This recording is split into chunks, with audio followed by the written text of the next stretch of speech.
They had many elephants, but one elephant was very powerful, very obedient, very skillful, and the best in the fighting skills.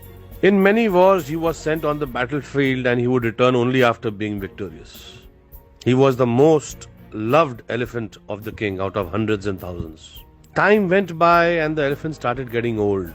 The king did not send him to the battlefield anymore, but he still remained a part of the king's team. Because whenever the king saw him, he felt good, he felt happy.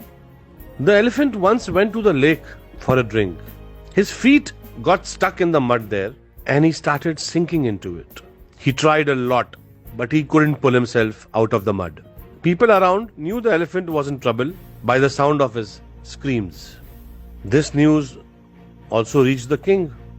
There was panic because everybody knew he was the king's favorite. The king reached there and all other people gathered around the elephant and made various efforts to get him out. But there was no way out. It was not some small animal, it was an elephant. In the meantime, an old retired minister from the king's court was passing by. After understanding the situation, he spoke to the king and suggested that the battle drums be played around the lake. The listeners found bizarre. However, as soon as the drums of war started ringing, there was a change in the behavior of the troubled elephant. The elephant slowly stood up and then pulled himself out of the mud on his own. Everybody around was shocked. There wasn't a lack of physical ability in the elephant. Just the need to infuse enthusiasm within was required, and that was done. To maintain enthusiasm in life, it is necessary that humans maintain a purposeful thinking and mindset and do not let despair dominate. Now, why did I tell you all this story?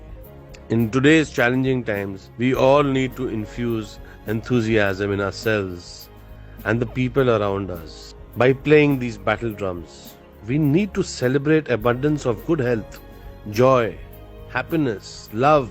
And we have to stop talking about these tough times and how these tough times have been treating us. There is a lot of good happening, guys. We have to see it. And let's be grateful for all that.